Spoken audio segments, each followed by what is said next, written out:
अस्सलाम वालेकुम मेरे प्यारे दोस्तों और फिर से आपका बुक सीरीज में आपका भरपूर स्वागत है। आज हम लोगों को देखनी है पॉलिटिकल की बुक। आज मैं आपको बताऊंगी पॉलिटी के बारे में। पॉलिटी की बुक के लिए क्या ज्यादा जरूरी है। पॉलिटी के लिए आपको ज्यादा कोई बुक की जरूरत नहीं है क्योंकि एक बुक ही तरह से सफिशियंट है। आपको उसके बाद कोई और बुक पढ़ने की जरूरत नहीं रहेगी। हाँ, बेसिक के लिए आप एनसीईआरटी वगैरह पढ़ सकते हैं और वो बुक है भारत की राज्य व्यवस्था, written by M Laxmikanth. Laxmikanth के द्वारा ये बुक लिखी गई है और इतनी बेहतरीन ये बुक है कि अगर आप इसको पढ़ लेते हैं तो भारत की पूरी राज्य व्यवस्था आपको अच्छे से समझ आ जाएगी। इसमें भारत के संविधान के निर्माण से लेकर भारत की क्या राज्य व्यवस्था है, कार्यपालिका, न्यायपालिका, विधायिका, राज्य की विधायिका, राज्य की कार्यपालिका, राज्य की न्यायपालिका, सब कुछ बेसिक से समझाया गया है और हाई लेवल तक का बताया गया है।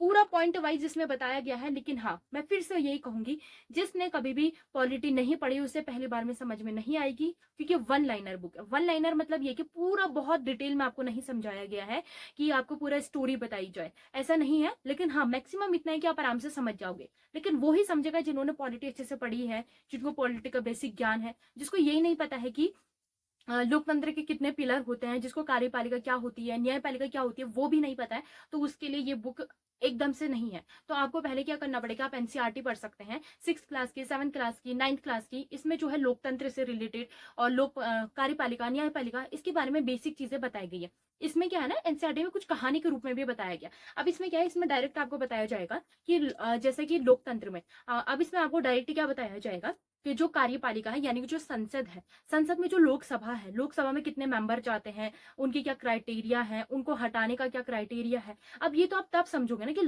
जब आपको पता चलेगा कि लोकसभा होती क्या है, संसद क्या होता है। जिसको इतना ये बेसिक ज्ञान भी नहीं पता कि लोकसभा क्या, राज्यसभा क्या, तो उनको पहले ये चीजें पढ़नी चाहिए। जब आपको ये समझ आएगा उसके बाद आप ये बुक को अच्छे से समझेंगे।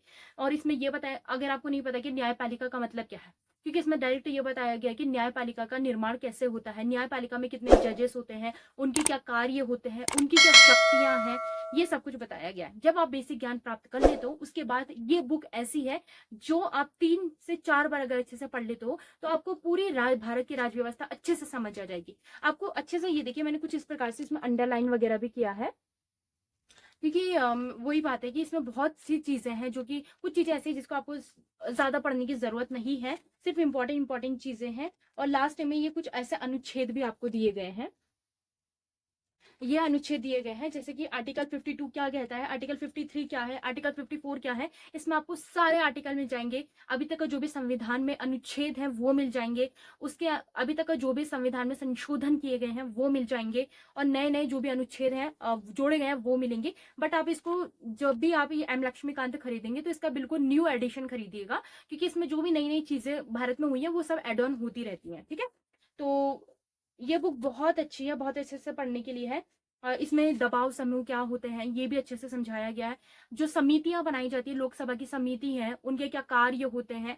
बजट के बारे में इसमें बताया गया है कि बजट कैसे बनता है और उसके क्या क्या प्रावधान होते हैं। और उसके अलावा लोकसभा में कैसे कार्य प्रणाली होती है, यानी कि लोकसभा में किस प्रकार से आप लोग अपना प्रस्ताव रखते हैं, प्रस्ताव क्या होते हैं, विधेयक क्या होते हैं, उन्हें कैसे रखा जाता है, वो कितने पार्ट्स में डिवाइड होते हैं, संविधान संशोधन कैसे किया जाता है, वो किस प्रकार से उसके क्या क्या क्राइटेरिया हैं, ये सब समझाया गया है।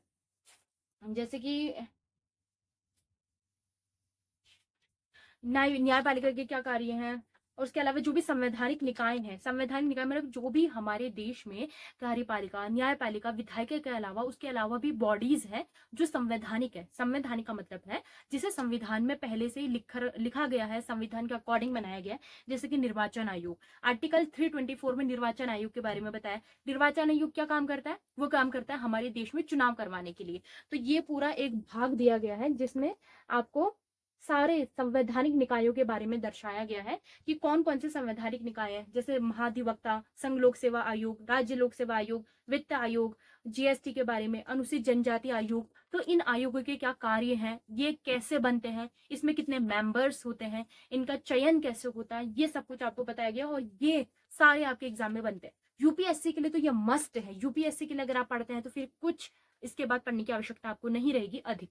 और दूसरा, अगर आपका ऑप्शनल है तो इसके अलावा भी आपको और बुक्स देखनी पड़ेंगी। ठीक है, तो ये आपके जीएस के लिए और प्रीलिम्स दोनों के लिए ही ये काफी है।